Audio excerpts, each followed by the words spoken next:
All right, Roger, you missed out on the intro music. You What did I miss?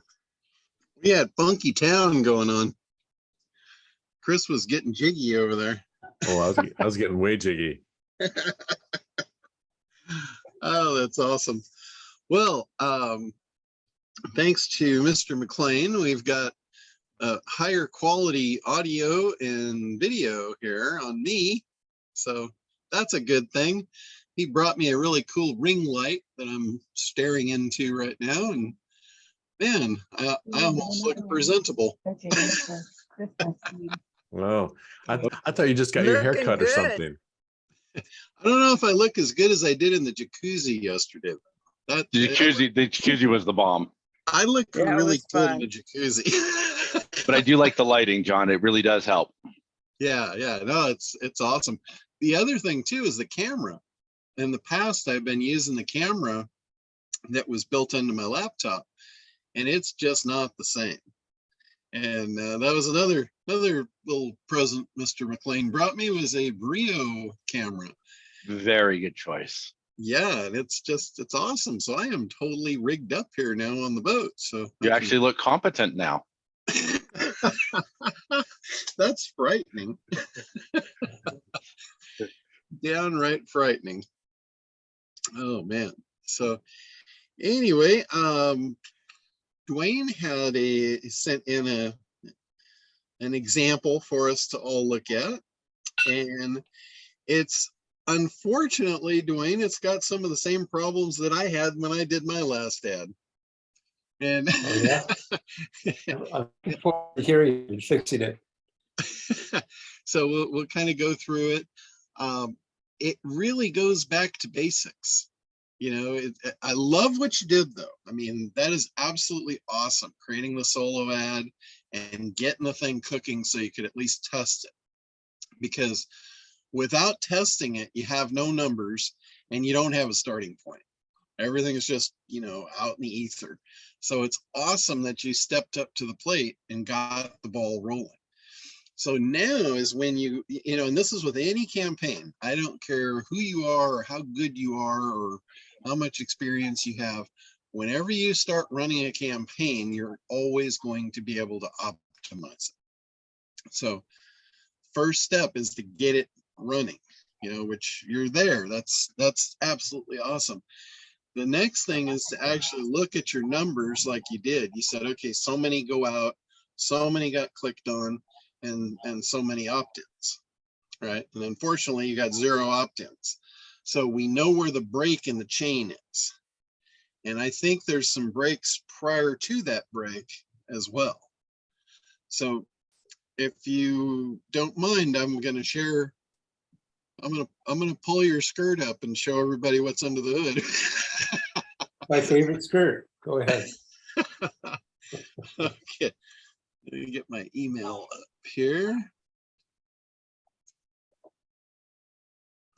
I got to find all the pieces to your puzzle here.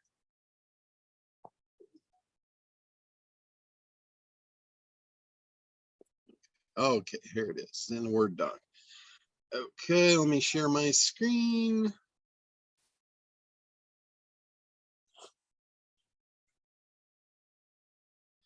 Okay, so this is the email that went out. Now, I think you could get a lot higher click-through onto your page from this. What was your subject line, by the way? It was, I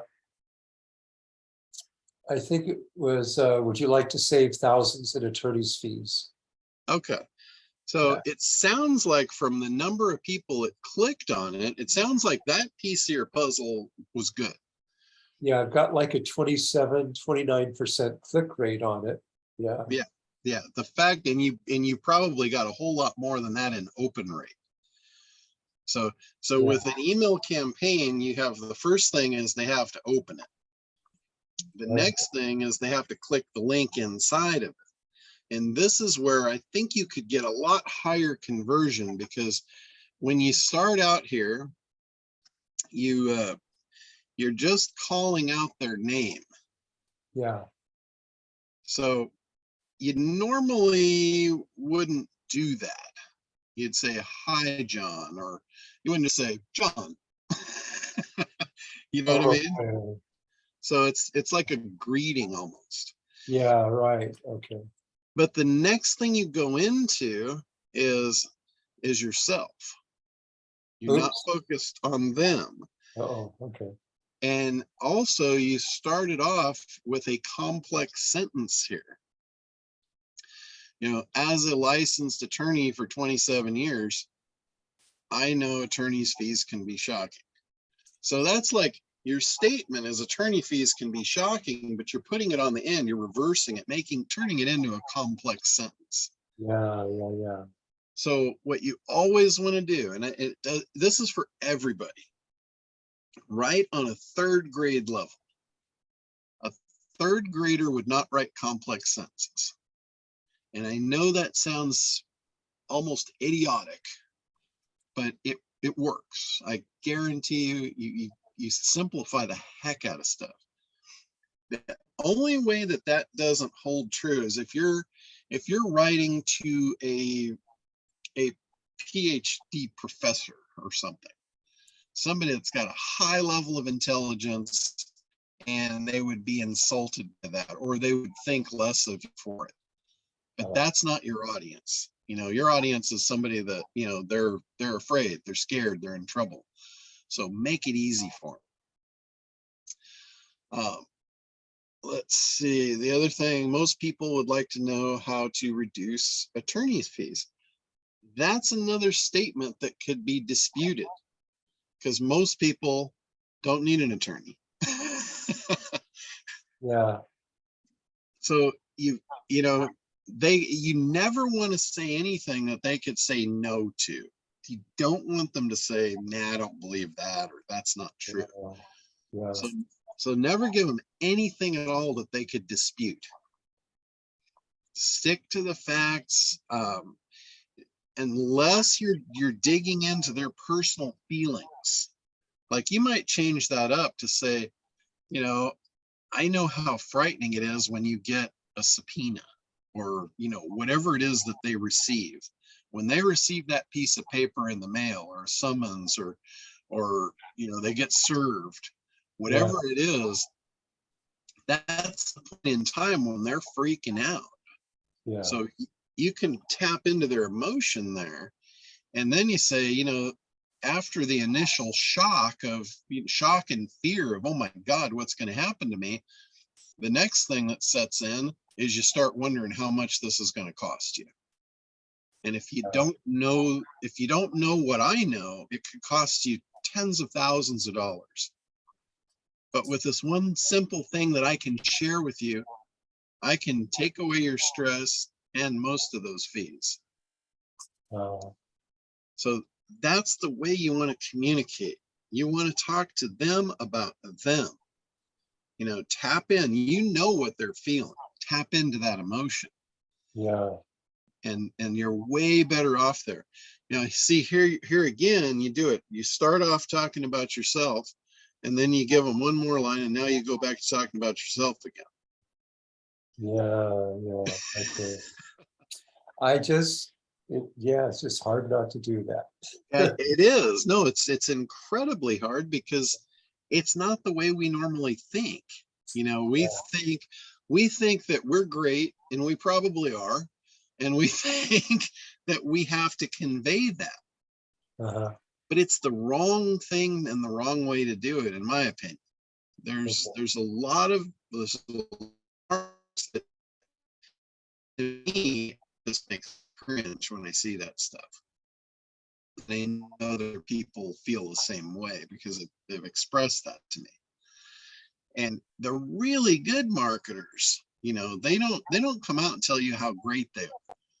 They let other people do that for them. They let their testimonials, they let the people that introduce them, you know, and introduce you to other people, they let them do that. That's, you know, when you can get edified by a third party, that means 100 times more than anything you could say about yourself. Yeah. So in my opinion, I never say anything. Like if you've seen any of my webinars, I do not even tell them who I am.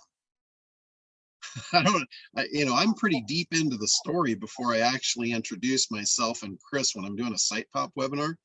When I actually introduce this, I'm pretty deep in. I've already got them well hooked with what they want to know. And, and at that point, I only reveal who myself and Chris is because it's part of a story. And it's like, hey, here's the two guys that made this. I'm going to tell you how it came to be. But that's all I say about myself. And so that's important. Now, the next thing is you're going to the call to action here before you've really even given them any benefits. All right. So I think you could get a lot more clicks if you straighten this first piece of the puzzle out. It sounds like your subject line did well because it got enough people to open that thing to get you a 27% click on here. So that said, I could be totally wrong with all of this. But I would love to see you split test this and follow the ACT method and just focus on them and focus on the benefits and test it and see. Because if I'm wrong, I'd love to know that, because that will help me help a lot of other people. But knowing everything I know about how people operate, my best guess is I'm probably close. Roger. Yeah, John. Hey, I just want to mention, I agree completely on the first line, starting with the name and not the greeting and the complex sentence. Same impression. I love this. It's everything I would want to know. So this appeals to me. That, Dwayne, you've done really well. To me, this is going to sound weird because I don't like marketing slimy people, but the fact that it's written more academically and not that first person, more aggressive about you style marketing copy, it actually makes me wonder about the expertise of the author, because there's an expectation of a style of writing that says this is good copy. And so when I see it toned down, I'm actually wondering, this person isn't crisp. They don't have the newest style. Does that translate also to their coaching on their subject matter? Just thought I'd throw that out. Yeah, it's weird. I'm advocating sliminess, but that's what I say. I could be totally wrong. That's why it's really important to be able to split test this stuff. But what I'm doing here is I'm pointing out, like, if you're following along with the ACT program, what the core, the core way to do that. And then here, when you say my exclusive report will show you, this is good. Now you're getting into the benefits. You want to take these benefits, though, and really punch the heck out of them. Like here, nobody really wants to find the right attorney at the right price. They don't want to get ripped off. They don't want to hire the wrong attorney. I think there's more, you're going to tap into more fear. If you say, the wrong attorney could cost you a boatload of money and lose your case. I'm going to show you how to sidestep all of that. I mean, you got to punch the hell out of this stuff. I see that. You tap into as much fear and emotion as you possibly can in this state. Okay, how to de-escalate situations to resolve conflicts sooner. Again, that's a complex type of a sentence. What you're really trying to say is find out how you could avoid all of this to begin with. Or find out a loophole, how to stop someone from trying to sue you in their tracks. Because that power, that's handing them power. Again, just, trying to figure out what it is that you've got and how to describe it in a way that just is a huge benefit to them.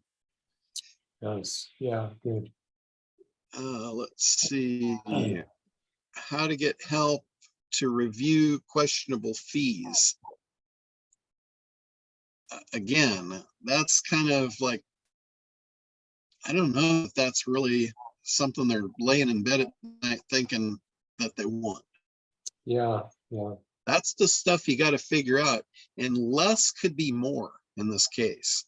Like if Yeah. they've got 3 big things that they're sitting in bed thinking, oh my God, how do I get out of this? Or how do I, those are the things you should just hammer on and forget the rest. Yeah. And then, they're probably not sitting there thinking, how do I invoke the calming power of empathy? Yeah. You know what I mean? Yeah, I get it. Yeah, I And get it. Like you're it's being empathetic with me right now. I can feel it. it's funny though, because I No, make the that's right. same mistake. Yeah, yeah, yeah. After hearing you, yeah, that's ridiculous. Yeah, It I make the doesn't work. same mistake. So I don't say this to like, belittle you or anything, No, I get it. because we all do it. And this is this is the important part of this whole process is if you hadn't done this, you couldn't learn what you're learning right now. You would still be where you were yesterday, Yes, right? This is a big step forward for you. it is. Yeah. This is going to like take you to the next level, and then we can take you to the next level and the next level and the next level. And it's the same with everybody, guys. You got to do something. If you don't do anything, you're going to stay right where you are. You can learn from everyone else. That's great. But seriously, you are not going to learn this at the level you will learn on your own, with your own stuff. You've got to take the steps. So let's see. So moving on, the same kind of stuff, it's just you need to look at your copy with how you would talk to someone, on a 3rd grade level in a bar, telling them what, tapping into their emotion, telling them what they need to know. And that's it. If you can cut down the copy, one of the great copiers, I think it was John Carlton, said, when you read your copy, if there's a single word you can take out and the sentence means the same thing, then get it out of there. Shorter is better, because reading is work. Believe it or not, reading is work. It doesn't just happen. They have to physically do something. And most people don't want to read, really. They need to, they will do it. But if you make it easy, you make it short, you get to the point, and you get out, they'll appreciate it. Everything I say has 2 sides to it. There's another avatar I call him the bean counter. And that's the guy I don't care to work with. He's the one that'll just drive you nuts. He wants to know every little thing, and you got to explain every little thing 3 or 4 times. And that kind of guy is just a pain in my ass. It's like, Yeah. I don't want to work with that guy. Uh-huh. We are not going to get along. Yeah, So, types like that. Yeah. but if that's, then you need to go that way, and more like Dan style. You turn what could be a half a page into a 14-page sales letter. Yeah. That's more that stuff. I don't do that. If anybody needs that, they don't need me, because I'm not going to do that. It's just that simple. I'm really straightforward. I'm going to go through the points, and either you get it or you don't. And maybe that's a little bit arrogant on my side. If you're just starting out, you might need to, dance a little lighter on the eggshells. But I don't mind cracking some eggs to make an omelet, as long as it's the omelet I want. So that's another key component to your marketing campaign. Your marketing campaign should separate the herd for you. Remember, they call it a funnel. A funnel is meant to drop a whole shitload of people in the top, and the funnel itself sifts them down and squeezes out your ideal client at the bottom of it. You don't want 1 million people to work with. You want a handful of the right ones that are going to, you know, make you money and make you happy. So I saw one of the guys a long time ago. This was, you know, probably 10 or more years ago. They were selling a black hat SEO tool, and they spent probably 90% of their copy repelling people. Wow. Seriously, they were telling you every possible reason why not to buy this. And you know what it did? It got them the exact people that they wanted. It eliminated all the mess for them. The only people they got were very, very serious SEO guys. And it wasn't from price. They didn't price it out of the market. The price was not outrageous, but they did everything in their power to blow people out of the water. They said, if you're the kind of guy that's going to need support, you think you're going to call me? Forget it. Just bug out right now. Ain't happening. I mean, it was aggressive, but they sold out their stuff and they had their ideal clients in there. So again, I'm not telling you to do that. I'm giving you examples so you see there's no right and wrong, cut and dry way to do any of this. That's very helpful, because I do want to be selective with people. Yeah, that's good. so About this other paragraph where I'm saying after you request a report, you can also receive a bonus. I'm trying to get them to click through once they get onto the next page. Is that helpful, or am I wasting time and energy with that? no, not necessarily. Bonuses are good, but again, you got to phrase it to where they have a benefit to it. Yeah. And how to obtain zero-cost consultations from attorneys is they probably don't want to spend a bunch of time with a bunch of attorneys. Yeah. That sounds like you're going to show them how to interview attorneys, which probably is not going to be a bonus to them. I see. Does that not sound like that to you? Yeah, but that's what's recommended, and that's what it takes sometimes. You know, you don't want to hire the first attorney who sweet talks you and says, yeah, I can do that, and, you know, send me a check for 5,000 or 10,000 or whatever. You would be better off to make your bonus of, hey, I'm going to give you a checklist of the 3 things to ask any attorney that you're thinking about hiring.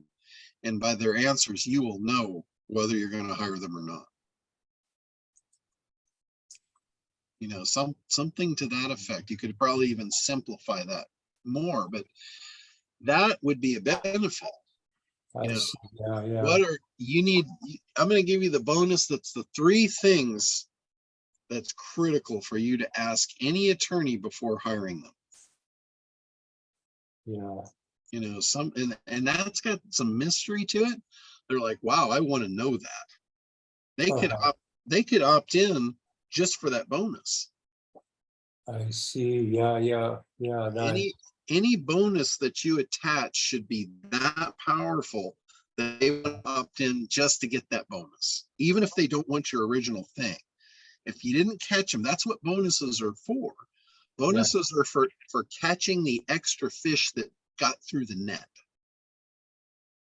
right? Because if they were interested in your first thing, they would have clicked it before they even got to the bonus, right? So you already caught the fish.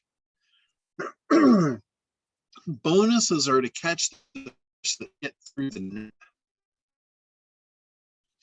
And you need a better hook and a better bait. So back to my fishing analogies. Yeah, that's good. Yeah.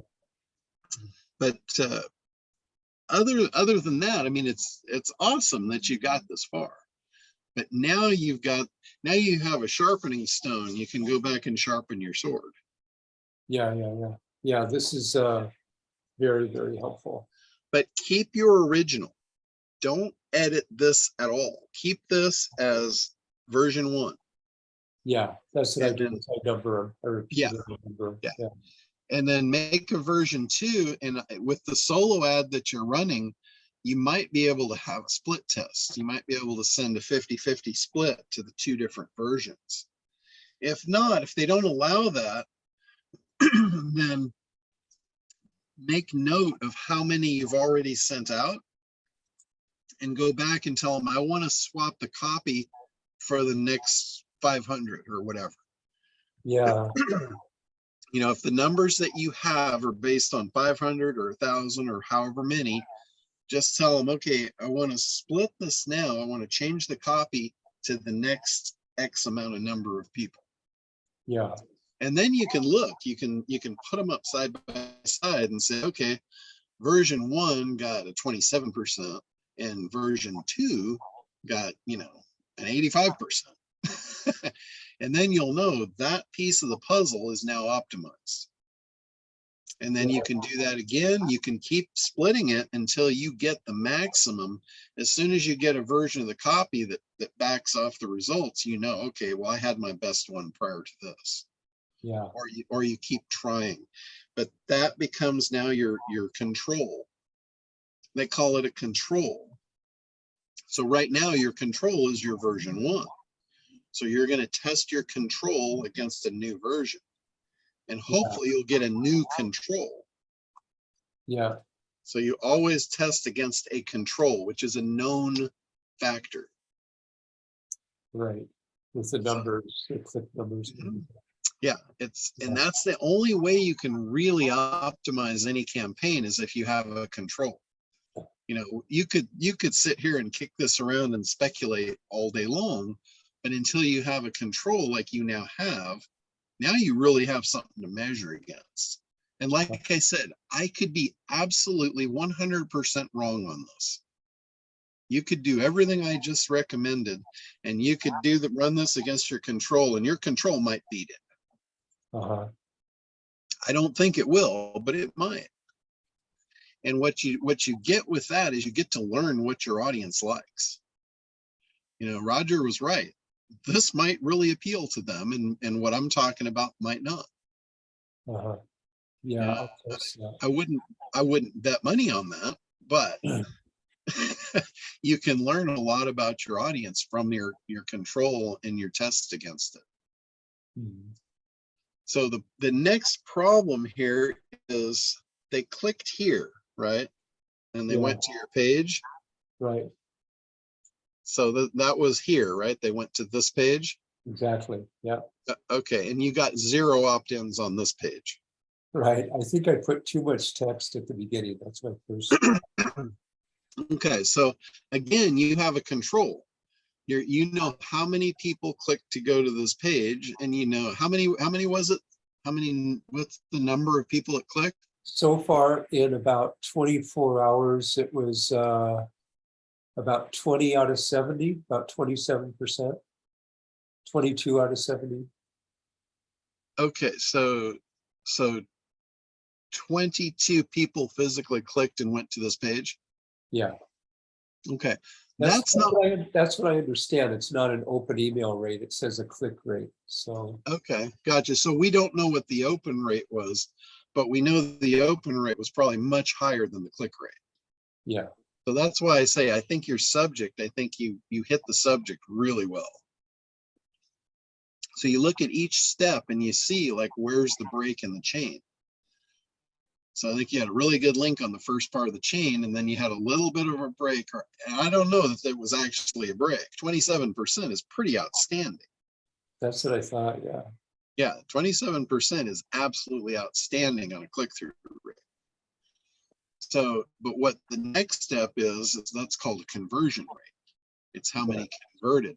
And with 22 or 27 or whatever it was, that's not really enough to determine if this is a win or a loss yet. Okay.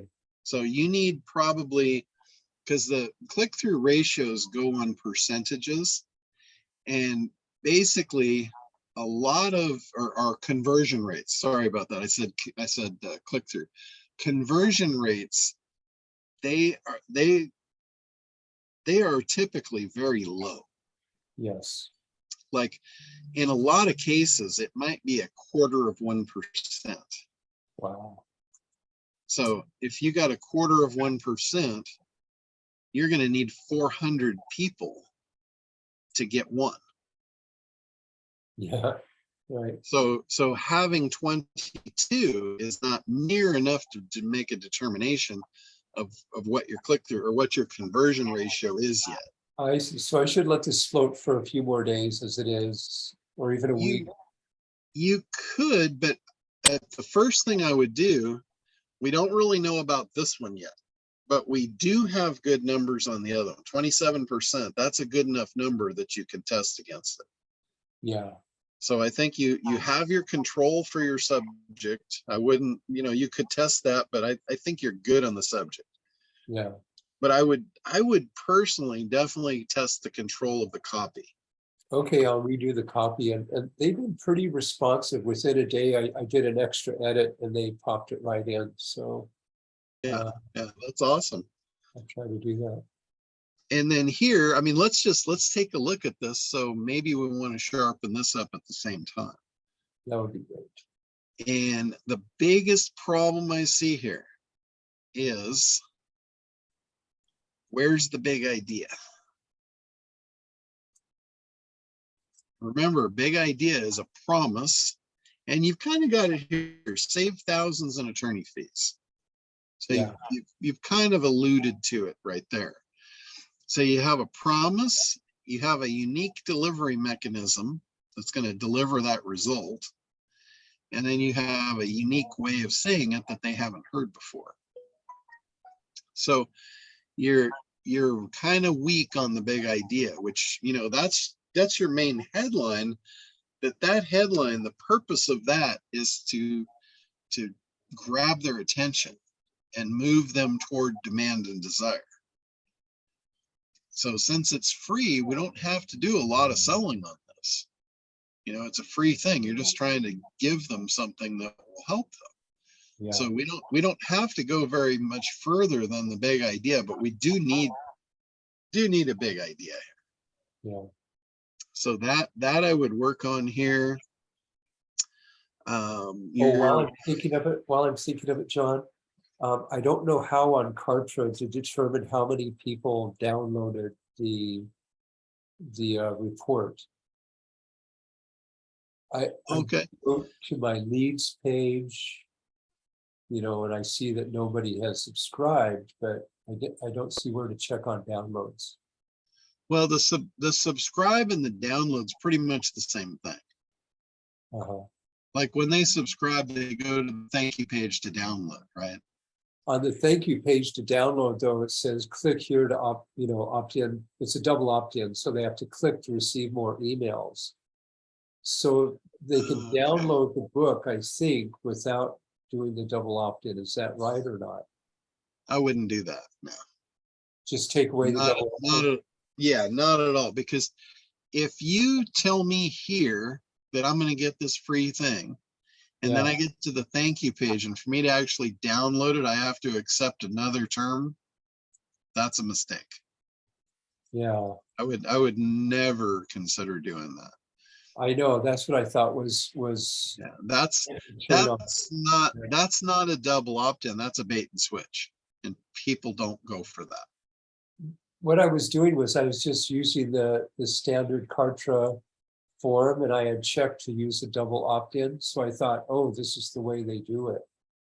Yeah, no, what a double opt-in is a double opt-in is when they click to download, they put their name and email address in, they get an email that makes them click to verify their email address is correct. That's right.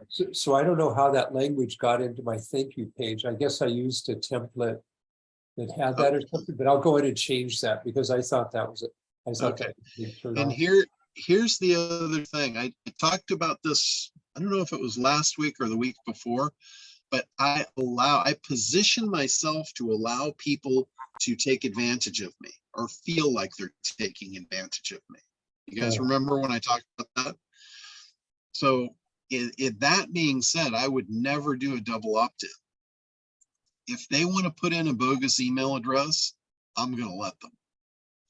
Because yeah, isn't that going to mess up my Kartra, bogus email stuff? no, Okay, well, Kartra knows it's a bogus email and it'll just mark it as that and it'll never send anything to them. I see. And then what you can do is you can go back and you can filter those out and you just delete them out of your Kartra account. I see. Super easy to clean the list. But what it does, let's say somebody's like, oh God, that looks really good, but I don't know about this guy. You haven't proven yourself yet. Yeah. So what they can do, they can put a bogus email in. They're going to get the report. Now they're going to think, oh yeah, I got it. I took advantage of it. And then they're going to get your thing that you're giving them. And if there's so much value in there and you've got all your contact information in there, now the guy is sold. Now he can come back through and he'll become a customer. And because he feels like he's already taken advantage of you, he'll probably be a little more loyal to you. They'll come back to me begging for more. Yeah, you're talking about a very advanced mousetrap. I see. Most people, they have a scarcity mindset, and it prevents a lot of really good things from happening to them in the future. Wow, yeah. So it's an extremely advanced mousetrap is what it is. Cushion. It has soft pads on it. Yeah, you want to be very soft. You behind the scenes, you can be the man of steel, but you have to have soft edges or you're going to bounce a lot of people off your radar. So Yeah. does that make sense? So I would never do a double opt-in. Yeah. I wasn't feeling good about that. I thought, oh, this is the way Kartra does it, but I'll go take that out. No, That'll probably be huge right there. You can easily take it out. Okay, so moving on, and with an opt-in, when you get them to the point of opt-in, your main purpose here is just to get them to take the action. It's not to get them to read more. They're already sold on it. They already clicked to get this, right? Yeah. They clicked that they want to download. So I would hit them with the big idea and the get it now. Yeah. If they want it, they'll grab it. It won't convolute them because you got somebody that already said yes. They basically said yes by clicking the button. Yeah, right. Yeah, I see. So, I kind of felt like I'm trying to re-persuade them. I felt like I'm kind of repeating my copy. Yeah. The problem was So, I wrote this piece before I wrote the launch email, so I didn't go back and it's like I'll give you an analogy from war. When your enemy makes a mistake, don't help them. Yeah. Just finish the kill. Yeah. So because that's really what you're doing here. You're trying to get an action taken. So don't talk them out of it. Yeah, right. They already said they wanted it, so let them have it. Yeah. Hit the big idea and the get it now button. Wow. So I basically, the big idea is the title is the part of it, but just to show that here's my unique way. This is a holistic way or something. Yeah, and is this actually the cover of the book right here? It is. Okay. So I would take that and I would shrink it down and I would 3D it so it actually looks like a book. It looks like a physical thing that they're going to get. You know how to do that? I did in the past. I don't remember right now. How do I do that? You can have that done on Fiverr for literally for $5. You can put it up and say, turn this into an ebook, e-cover book or whatever, whatever their terminology is. And they'll give you a book. I would shrink it down so it's not like the main focus. But what they do is they say, oh, I'm going to get this. This is what I'm going to get. Right now, you're kind of using it as your headline copy. Yeah. So shrink it down, make it look like a book. They call that a money shot. Roger, that's different money. But in marketing, they call it a money shot. It's a picture of the goods. Okay, Roger. Same thing. We're having too much fun here. But put your money shot there on the right next to it is your big idea, and then download. And again, you can test this, you can split test this if you want, but based on what I know, that is what I would do. Yeah. You know, you don't need the picture of yourself there. This is not the point where you're building credibility. Like I said, they already won it. You don't have to resell it here. It's free. Yeah. It's a free thing. It's like, don't talk them out of it. Right. Okay. And I think if you do that, I think you're probably because this is your conversion piece right here. This was the piece that was broken. Yeah. Yeah. Exactly. And I'm saying that lightly because we don't have enough data to really know that it's broken, but I can almost intuitively tell you it's broken. Yeah, that makes sense. Yeah. So I think if you do that stuff, I think you're going to have more success with your next round. Yeah, I'll do it today. I'll see if I can get them started on it today. Yeah, and what's going to happen here is you're going to have better numbers. You're going to have new controls, and then you can do it again. Right. And same thing on the other end. I don't know what happens after this, but you're probably going to take them into an email sequence and a sales process and all that. And again, every part of the way down the funnel, you have a control and then a test against it until you really get down to the nitty gritty. And then once you have good solid numbers, you can say, okay, I can buy these people for X amount of pennies. And I know with X amount of them, I'm going to turn that into an X dollar sale. Yeah. And that's when you can scale. Yeah. That's when you can say, okay, if I put $25 into the machine, I'm going to get a gumball out the other side that's worth 30. Yeah. And then how hungry are you? That tells how many dollars you feed into the machine. Yeah. Excellent. It's all about the numbers, you know, and this is for everybody, until you actually run a campaign, you're not going to have these numbers. If you don't have the numbers, you're never going to get to the end of the rainbow. And it's like, how many licks does it take to get to the center of the Tootsie Pop? We don't know. You got to start licking that damn thing. Yeah. Excellent, John. Thanks a lot. This All is right. Well, thank you seriously for sharing that, because that was great. I mean, that was great for people to learn that. I don't think anybody on here didn't get a good amount of value out of that. And the biggest lesson of all is you got to do something. You know, I had this old guy that were at a machine shop, and he had all his machinists that didn't know how to do something. There was something that they needed to do, and nobody knew how to do it. So the whole shop is just standing around, not doing anything. And he came out, he was like, this is his shop. And he's got a whole floor of people not doing anything. And he comes out and he's like, what the hell is going on here? And they all making all kind of excuses why they can't do anything. And he's like, Jesus Christ, somebody do something, even if it's not right.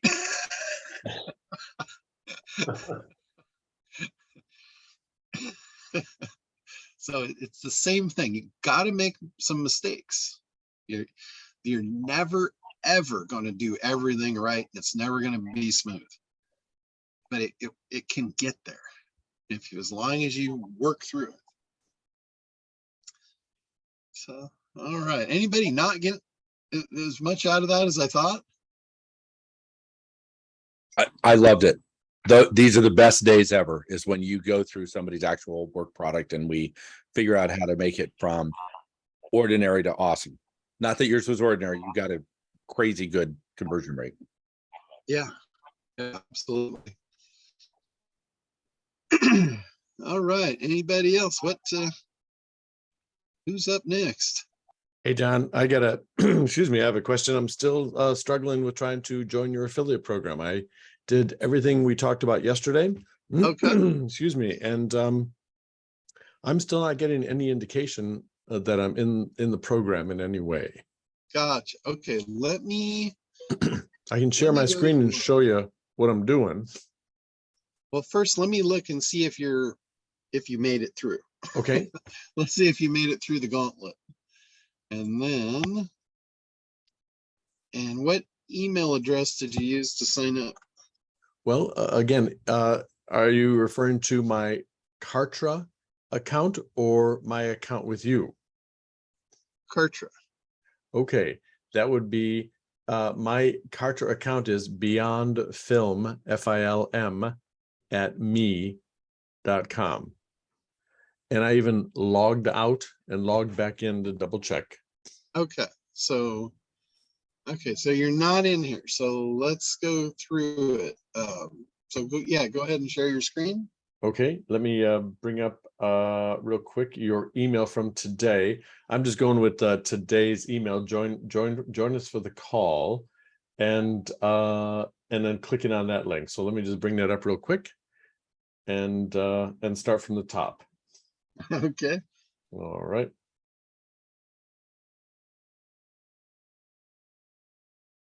Okay, there it is. And you're not sharing yet, so we're not seeing it. No, I'm just getting all my screens lined up. Okay, now I'm ready to share. Stand by. And careful what you share with us now. That's right. That's why I'm putting all the screens on the right place. All right, here we go. So this is the email. You're seeing the your email today. Join us. Okay. Yeah. And affiliate program. So I started here. Okay. Perfect. And that brought up this page. Okay. I clicked on get your affiliate links now. I accept. Okay. Now, here's where it's asking you if you have, it says right there, this affiliate program is run by Kartra. So if you have a Kartra account, this is where you sign into it. Yep. And I did that, so I'll do it again. Let me get the correct address here. Okay. And then I'm going to get my and again, I've checked these, I've logged out and logged back in using these exact same copy and paste emails and passwords. And then I realize I can click this, but it won't happen until I agree to get future. And I say, well, that's fine. Become an affiliate. Okay. And I click. Now, if I go into my Kartra account, here I am, and so go ahead.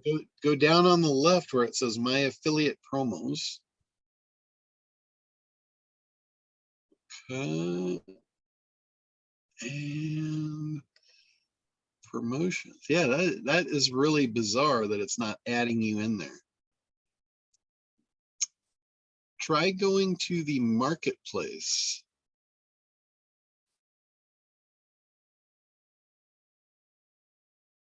And then search for Site Pop or Internet Dominators or ACT. One word or two word?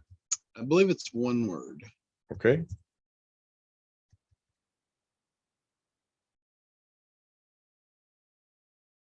Try two words.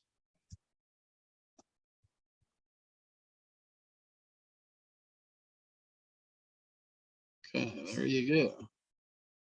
All right. So I would go to my affiliate promos. So try clicking on one of those. Okay. click in. It's almost like you're become an affiliate. Can I click that? It's almost like you're in a loop where you're not able to be an affiliate. Access your account. Did you get this before? I did not. Okay, I have no idea why it did that, but apparently that's the solution. Okay. So now, because you did that, and because my affiliate program says if you sign up for one, you sign up for all, you get access to everything I've got. So if you wanted to, which one do you want to send her? Site Pop? Agency. Okay. And then go over to my link. And then your affiliate link. And then here is a bunch of different places, different pages that I've got set up where you could send someone, and each one of them has different, it's a different page. Like notice one, there's the order page. That's if they know they want to order it and you're going to send them right to order it. There's one that says no activation fees. That's a discount page. There's one that has a webinar. There's an evergreen webinar registration page. There's a whole bunch of different options. So you basically you can check those links and see which page you want to send her to. Okay. Like try the top one. Try the Site Pop opt-in. Just copy that. Yep.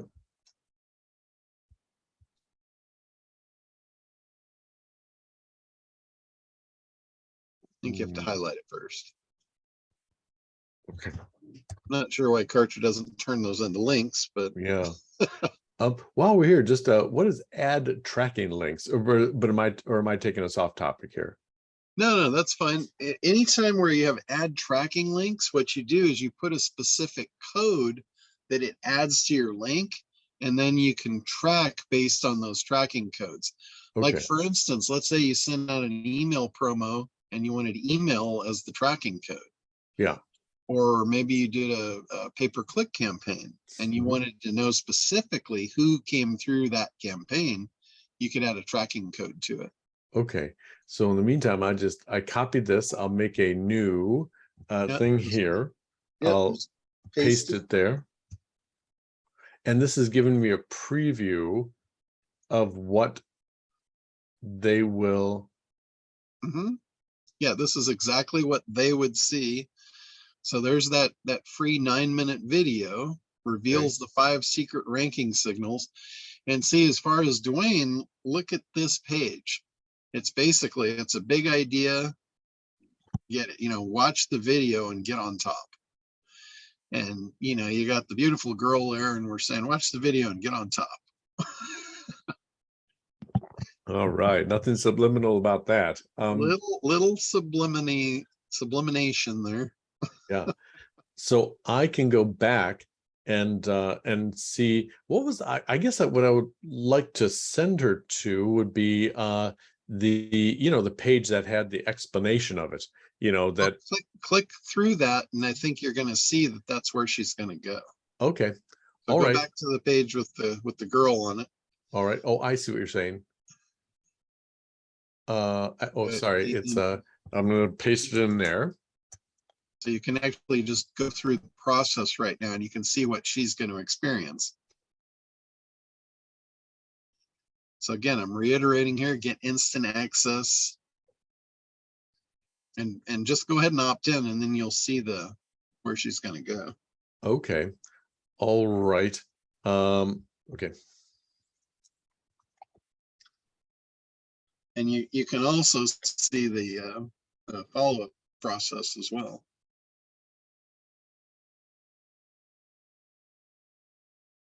So that's the page I eventually wanted her to get to.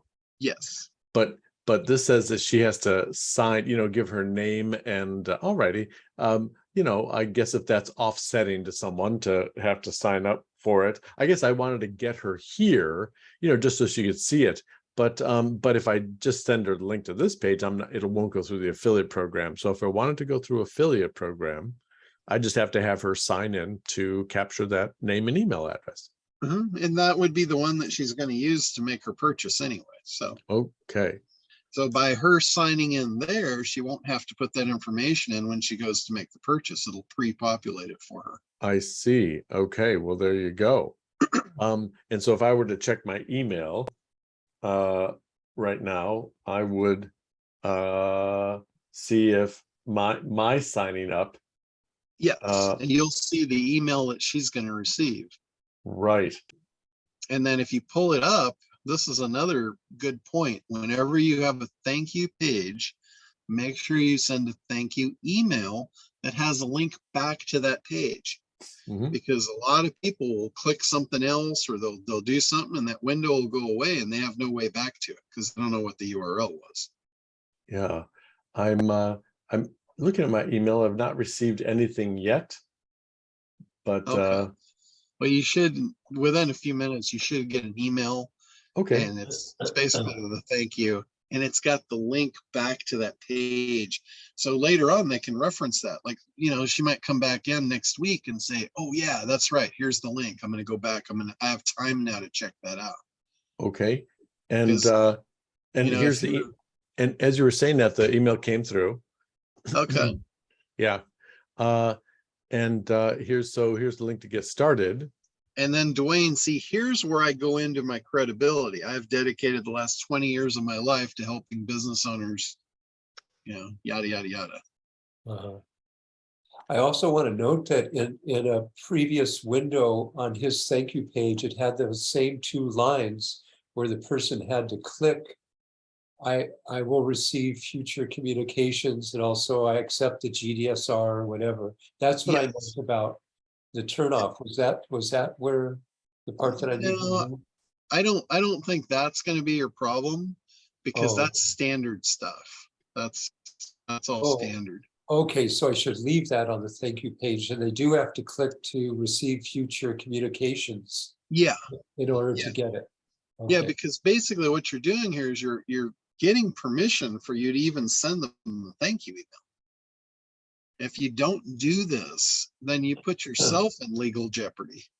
I see. So you're saying even sending them the email is a future, it's like even from this point forward. Yes, unless they agree to it, it's a violation of their privacy. I see. Okay. And California specifically, that could be like a very large fine per incident. Okay. So thanks. Yeah. The GDPR, that's for outside the US. The initial one is basically just, they're opting in and they're agreeing to it. Hey, John, can I ask a quick question on SitePop? This is Bernard. Sure. I don't know if you got my email or not, but they're pretty simple questions.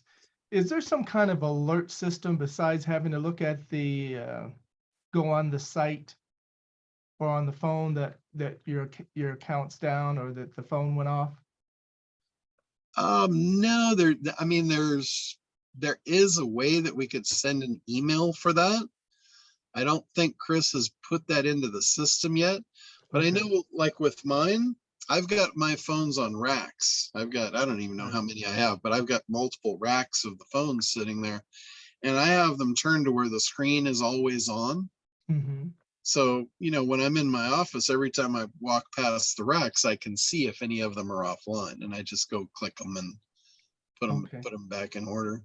But if you also, let's just say you were at a different location, excuse me, downtown doing something, and you look at your phone and you see that some of them went offline, there's no way you can change that until you get back to the office, correct? There actually is. And I just learned about this last week, and I've been meaning to, I haven't tried it, but one of our people that's using SitePop, they asked me, they said, hey, have you ever heard of this? And I don't even remember the name of it, but it's a desktop program. Mm-hmm. And what it's for monitoring Android devices. Interesting. So you install it on your desktop, and then basically you can somehow connect that to your Android. I think you run an app on the Android that connects it to your Mhm. desktop, and you can have multiple of these on your desktop. Because he Okay. opened his desktop and he had like, 10, and it looked like 10 Android phones, and he could operate them from his desktop. Interesting. So Is- really, really cool. Is there any way to find out what that is? Or are you going to be Yes, yes. let us know? I wanted to play with it myself so I could Okay. actually demo it and show No show problem. everybody how it works. No problem. But yeah, I will be doing that. If you want to play with it before I do that, send me an email and I'll send you what he had sent me. Yeah, I'll wait for you. I don't want to. Okay. I'll wait till you get through it. I did buy the rack, and I've got 4 phones set up right now. I got another four on the way, and everything seems to. At first, they were clicking on and off, but just messing with the phones got it where it's staying Yeah, on now. So I'm pretty excited. cool. Yeah, there's a lot of stuff, and all the phones are different too. Mhm. It's like there was one particular phone that I bought like 30 of them, same model, and I bought them at the same place, the same time, and they were not all identical. Mhm. They looked identical, but when you started them up, they had different software on them. Mm. It was almost like they were made for a different vendor or something.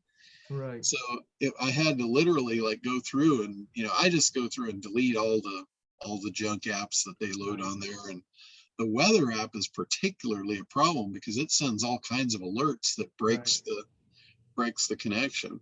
Right. I got those track phones, and those are the ones you said that the batteries can swell on you, right? Yeah. How Yeah. long does it usually take before that happens? And how can I tell? Well, you'll be able to tell. The phone will literally start expanding. Okay. And in the rack, you know how they slide in the rack real easy? Mhm. You'll have trouble getting it out of the rack because it's Okay. expanded in the teeth of the rack. And then when you pull the charge cord out of it, the back will literally blow off the phone. Okay. So it probably takes several months before we get to that, though, right? Oh yeah, yeah. It like the first round for me, it was over a year. Okay. Here's something you might be able to do to prevent that. Because the thing is, it's doing that because the cheap phones, they just continuously charge. Right. The more expensive phones, you can leave them plugged in all the time and they cycle on and off as needed. Right. But what you could do with the cheaper phones is you can get one of those little on-off electrical boxes. Mhm. People use them to turn their lights on and off so it looks like they're home. Mhm. And you just set it to be on for 6 hours and off for 6 hours. Okay. And I'm pretty sure that will extend the life of those batteries out a long time. Okay. Are the You batteries just- very expensive? No, I think the last time I bought them on Amazon, Mhm. and they're under $10. Okay. So I'm thinking they were like $7 or something like that. Well, Can't you just take the batteries out and then just plug it in while it's in the rack? That's a great question. I'm not sure. If I never thought about that. That's something you if could. they're plugged in, you don't need the batteries, is what you're saying, Stephen? Right. Yeah, that's very possible. Hell, if that's the case, I could save a whole bunch of money on batteries. Is that what you do, Stephen? Or do you have it? Well, no, but I mean, you figure that if anything's being charged plugged in, it doesn't need a battery. So that's my thought process. I'm going to get this. So this is really great conversation fodder for me. So I'm headed that way, and I'll hopefully I'll have more information about this later. Well, Yeah, because I know I had a laptop that my battery had gone bad. Like if I unplugged the laptop, it would just die. The battery was like gone, and I had to send the battery back, and the laptop would run without the battery in it, as long as it was plugged in. So Stephen might be absolutely right.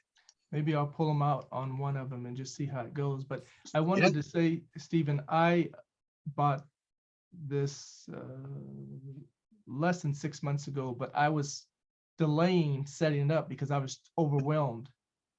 And I just thought, just listening to what John was saying, and I tell you, it is beyond simple. I thought, what were you all worked up about? It's so, it's one of the most simplest things I've ever seen. How, I don't know how you could have made it any more simple. Yeah. Yeah, I mean, if I gotta tell you, for me, it's got to be simple. Yeah. I don't know how many That's good to hear. SEO, I don't know how many SEO programs I bought over the years, and they said, "Oh yeah, it's a 3-step thing, and you're done in 5 minutes," and you get into it, and it's like not. Yeah, and I'm looking at it right now, and just to see it in the background and being able to pull up the reports and see what it's ran. Like on the first 2 ones, I've already had 82 clicks. And then the second one I just put up yesterday, I already got 33. So it's nice, it's working when I'm not. Wow. looking. Yeah. So, If you're running an agency or you're selling SEO products, it is like I wouldn't even be in SEO anymore if I didn't have it. mhm. It literally saved my bacon. Yeah, I saw it probably less than 2 years ago, but I have a friend, I think you know him, he's in Idaho. He's been with you from a long time, and he told me about it. Can't even think right now. One small town in Idaho, and he swears by it. Yeah, his name Charles. No, you know what? I'm supposed to, anytime you start thinking about a friend and you try to remember his Yeah. name, it'd be your mother's name. You can't remember it when someone says, "What's your mom's name?" I don't know.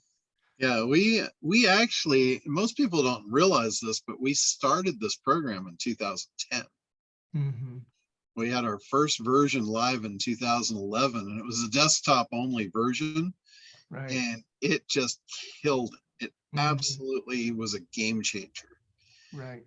And we've got a lot of people that got into it then that are still with it. Right. They wouldn't give it up to save their life. Well, I run a small agency, and I basically doing all organic.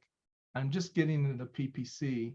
I haven't pulled that up yet though, but so I built a site and been getting very little traffic at this point Yeah. on it.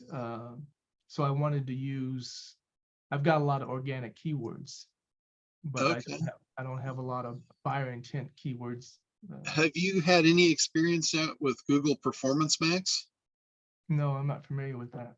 Okay, that's Google's new pay-per-click program where they almost act like your ad agency, Mm-hmm. and they run your campaigns and they run it across all platforms. Right. And I'm going out in a couple of weeks to Las Vegas to Perry Belcher's event. Mm-hmm. He's going to have an expert there talking about Performance Max. I'm very, very interested in that. Okay. Well, I'm a little So leery of anything that Google offers. no, well, Is it yeah, I get that. yeah. But what Google has come to the conclusion is they're leaving a lot of money on the table because of so many people that have started Google AdWords accounts and then they cancel Oh, absolutely. because they don't know what they're doing. So their Performance Max is a campaign that somebody that doesn't know what they're doing that wants to buy, a lot of people want to buy traffic. They just don't know how, Right. or they're not good at it. They don't have the intellect to do all the split testing and, all the campaigns set up and, all the logistics and logical brain work it takes to pick the right keywords and, Right. create the negative keyword lists and all of that stuff. So it's my understanding, I really don't know anything about it yet, but it's my understanding that they do all that for you. And I get what you're saying, not trusting them to do it right. But if you think about it, their intent is to get you to pay for a long time. So it's in their best interest to give you some results so you continue to pay. That's the whole reason for them to create it. No, I Because understand. that's so many people. Hopefully that was their intent before we got to this point. But I've heard a lot of horror stories. I have never heard of a story. This may be the first one. I've never heard of a story of an agency working with Google and being successful. They just send you off on the wrong path, and Yeah. Yeah, no, that you are absolutely right. So this may be it, because there are things out there, but I just haven't got it from Google. But Yeah. so Yeah, I think there is definitely a shift in their mentality. And I'm gonna go see. I'm gonna see what Perry's expert has to say about it, and I'm gonna try it.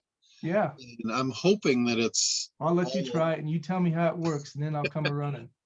Yeah, I'm hoping it's all I think it's gonna be. Mhm. Because if so, because I've been wanting to run YouTube ads. Mhm. And I know it's probably simple, but it's just like looking at Site Pop and going, oh my God, and I'm overwhelmed. And then you do it, and it's like, oh, what was I so scared of? Yeah, no question about it. So I know it's all going to depend on the keywords. I'm using primarily long-term or long-tail keywords. What do you call it? You call it, there's Yeah, another name you use.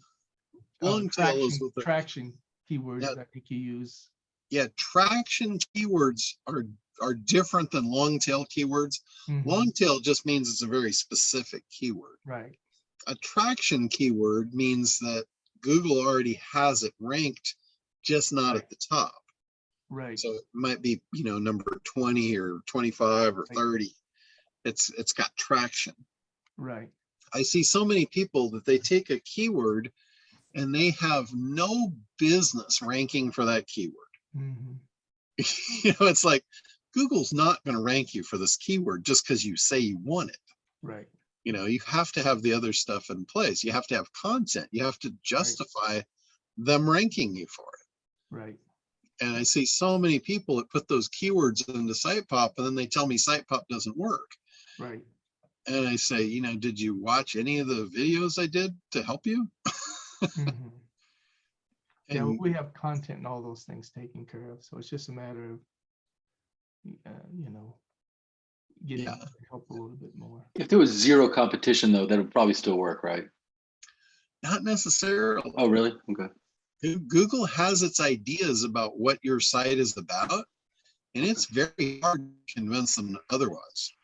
And that's why you start with traction keywords, even if they're not the right ones.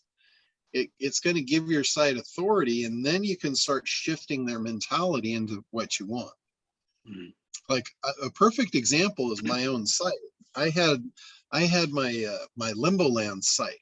That was my first site. It was like I bought the thing in like 1995, and I had a shopping mall on it. And I had it was when Miva Merchant was out, and I had a Miva Merchant shopping mall, and I was selling all of my customers stores in the mall. And we did over $100 million in sales through that mall in the first 10 years, from 95 to 05. And there was, I don't remember, there was several hundred different stores on all kinds of different crap. I mean, it was stuff you've probably never even heard of. And one of them was scrapbooking paper. I had one of the stores that was all about scrapbooking paper, and there was probably 5,000 different SKUs for all kinds of scrapbooking paper. And Google got it in its head that that site was about scrapbooking paper, and it wouldn't rank for anything else. And when 2011 came around and I got SitePop, it was one of the first sites I tested SitePop on. And I was like, okay, I want to turn this into a marketing site. The mall was gone. All the stuff was gone. There was nothing on there about scrapbooking paper whatsoever. I mean, zero content. There wasn't one hint of scrapbooking anything on that entire domain. And I could not get Google to acknowledge that it was not a scrapbooking site for about 6 months. It took about 6 months of sending SitePop signals into it to sway it out of that. Wow. Yeah, it was. So when they get their hooks into an idea, it's hard to change their mind. Got it. Got it. Yeah, I'm going heavily into, well, I'm interested in going into rank and rent, you know what I mean? Yeah. And doing like local niches. whatever. Just Yeah. imagine any of the local niche keyword phrases with a city, Mhm. small town. And Yeah. I'm looking at like Ahrefs with anything more than like 50 monthly visitors per month. And I'm using that as sort of my, you know, filter of what I think is worthwhile going after. Mhm. And I'm wondering if I use Sitepop, you know, I know that you had indicated before on some webinar, maybe one of these calls, that that's like 1/3 the ranking factor, but as you're seeing, it may even be more of a ranking factor, maybe I, half. yeah, I think it's more powerful than that. But Okay. here's the part of it that you got to understand. If you have the other two parts, it doesn't matter how powerful the third part is. It's like the signals, and the other thing too about it, it's the site itself. Because if you think about what we're doing with Sitepop, it's fake it till you make it, right? We're sending signals that searchers are actually searching the site and clicking through to it. So when Google starts ranking it and it starts sending its own visitors to it, if the site fails at that point, you're shooting yourself in the foot. You get what I'm saying there? So all the things for conversion have to be there. Like it can't be a Yes. super high bounce rate. Still, people have to go there and stay for a Correct. bit. Okay. Correct. Because here, if you look at it in the beginning, possibly 100% of the search signals could be coming from Sitepop. So if you're sending, let's say you're sending 500 signals to your site per month, and all of a sudden Google takes notice of it, and they go, "Oh, okay, well let's rank that for some keywords, and let's send them some of our good traffic. They deserve it, right?" So they now send you another 500. So now Sitepop is giving you pure, good, solid signals. And now you got twice that much that you don't have control over. Those people get to the site, they don't like it, and they bounce off. Google's going to say, "Oh, it probably wasn't as good as we thought. Let's not send any more traffic to it."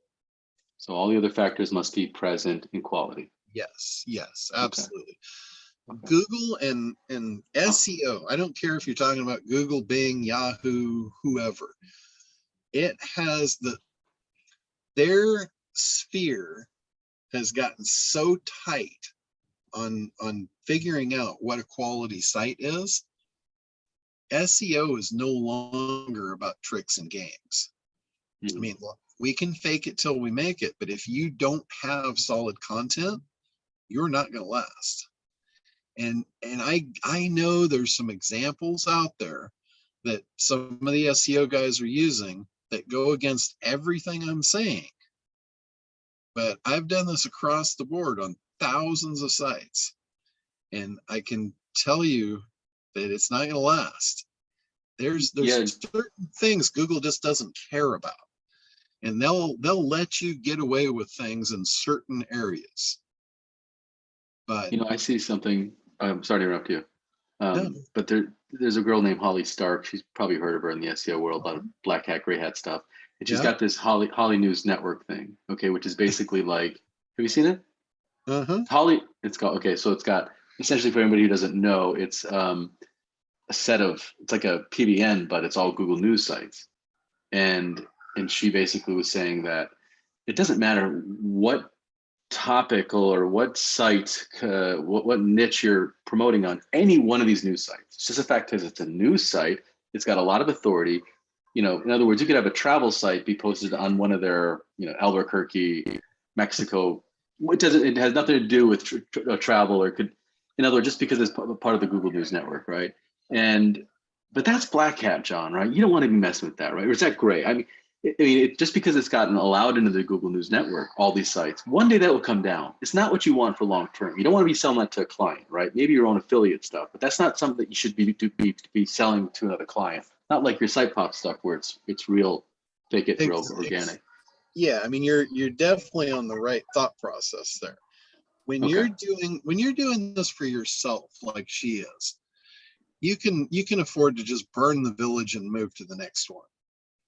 You don't have that luxury when you're working with clients. Right. You can't just destroy a client's online entity and say, "Oh, well, you know, sorry, I didn't mean to do that. Let's get you a new domain." They're not going to go for that. You're going to get a lawsuit.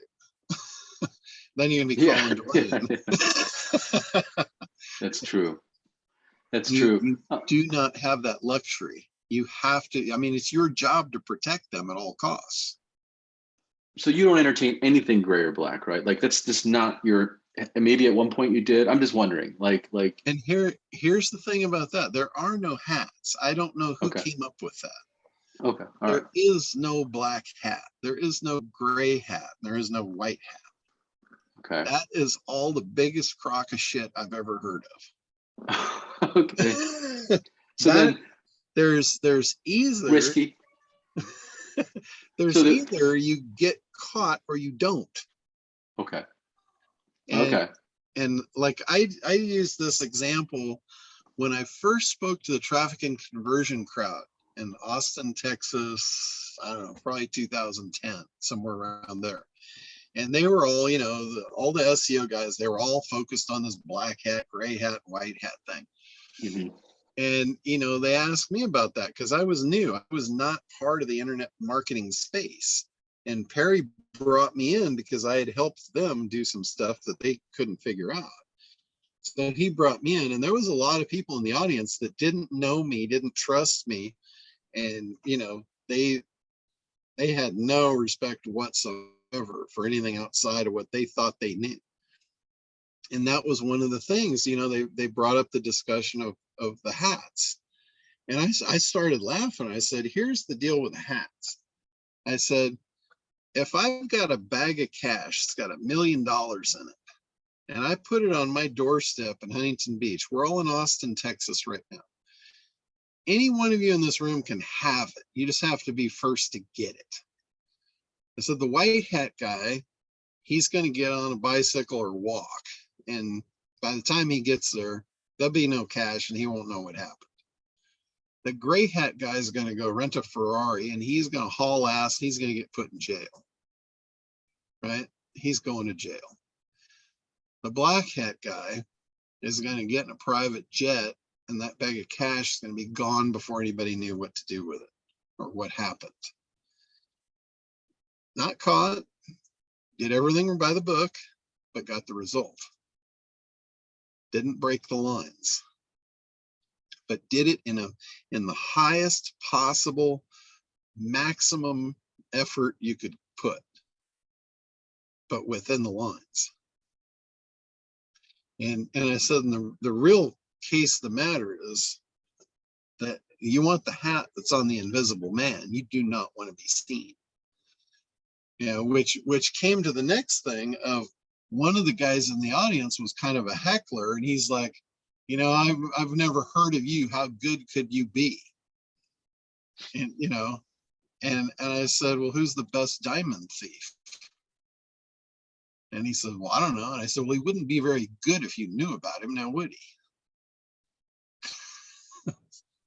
Great line, man. So, Great line. I mean, that basically stuck a fork in him. He had nothing to say for the rest of the day. Steve, I use Google News sites. Oh, you actually rank sites? Yeah. And you've had I sites for only have- years? Excuse me? Have you had sites for years, or is it a new thing for you? No. I've been doing this now for, I started learning a little over 2 years ago. And I only have one client, and I got that client this year. And it's if you want to call it a rank and rent, you know, I charge a monthly fee. I built the site. She pays the monthly fee. And I also, I sold her a website. But I have like 5 or 6 Google News sites. And one of the sites I sold her was a Google News site. But what Holly's talking about, that's a whole different ballgame. Putting all together. Well, one thing I can tell you is Google loves their own properties. Mm-hmm. They put a lot of priority to that. So if you're using, like, let's say you use a Google News site to link to another site, and that site links to another Google property, and then that links back to your website, you're basically boosting your incoming links with Google's properties. That is effective. If you do that in the right way, that would never be looked at as black hat. what you should look at everything that you do in SEO is this what a normal business owner would do? Does it make sense for a business owner to do this? And if it does, you're never going to have a problem. Yeah, there's a way that you can do it to set it up as a news site and still get approved by Google. You just have to be, they just don't want any blatant, affiliate stuff and stuff like that on it. I hear they don't have manual review on Google News sites, and that's kind of the key, right? Yeah. Not that I know of anymore. I think they just. But again, back to the long-term thing. If you're doing stuff just to get quick rank that's not going to last, you're going to be on a treadmill for the rest of your life. What you should be doing is you should be doing stuff that, again, makes sense to a business owner, that's going to drive traffic and create a quality user experience and draw people into the main hub, which is the website. If you're doing that, you're going to get a lot of long-term SEO benefit. Yeah, I think you can be okay with the Google News if you don't abuse it, if you know how to use it. I will tell you one thing about the main advantage with the Google News site, in my view, is indexing. Instantaneous. Like John was saying, Google recognized that there have been times, Steve, where just last week I was writing a blog and I saved it to look at something else, and it was already indexed. Yeah. Because the Google News. It was already indexed on site online in a matter of minutes. Yeah, Google, there's a lot of stuff that you can optimize for that's natural, and it's again, it's within the realm of what a business owner would actually do. Like one of the things I've seen a lot of SEO guys tout and do and, become a normal process for them is to go through and get links disavowed. All you're doing is you're raising your hand and saying, hey, Google, sorry, I screwed you. Can you please forgive me? That's all you're doing. A normal business owner would not spend their time caring about who linked to them. Right? The fact that you've got 10,000 bogus links, whatever, I wouldn't care about that. I don't think that's a negative factor. They just don't count them. They just don't count them as any benefit to you. But the fact that you go back and you are concerned with these links, you are telling Google that you are an SEO. You're telling them that you're trying to manipulate their results. A normal business owner wouldn't do that. Normal business owner, all they're focused on is making new product and selling it and getting the word out about themselves. That's it. On that rank and rent, I guess one thing I don't understand is why would more people be doing site pop? They just don't want to pay for it. They just don't know about it. They literally don't know about it. There's only a handful of people that we have shared this with. We don't do any advertising. We don't have, publicly available SEO sites and stuff like that, where it's pretty well under the hood. There's been a handful of guys that have groups of hardcore SEO guys, which, that's who we want to help anyway. That's the only people that we've even presented this to. So I would like to get more in the network, but not at the cost of destroying the network. Mm-hmm. How could it hurt it? This thing has been working for over a decade. And it will continue to do such as long as we stay under the radar. We don't do crazy stuff. Yeah, nobody can mess it up until Michelle and I get a chance to leverage it. Are you using it too? We aren't yet. We don't yet have our sites built up enough to demand the traffic. I have an idea. It's going to work for a long, long time. And now that we're expanding it, we've expanded it off of just Google. So now we're using it on Bing, on the GMBs, on Amazon, on YouTube. So the phones even look much more natural because the phones are running searches on all those properties instead of just Google now.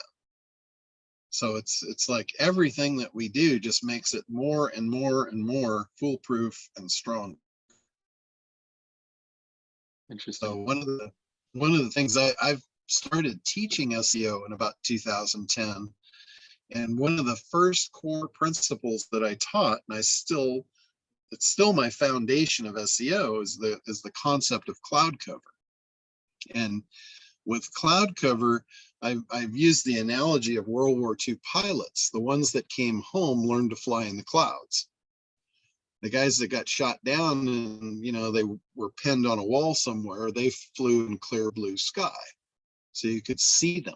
You could see what they were doing and you could shoot at them. You don't want to be an SEO flying in clear blue sky. You're going to get shot at and you're not coming home. So you want to learn to fly in the cloud cover. And by cloud cover, I mean natural. You have to hide whatever you're doing under 10 times of not doing it that way to make it look natural.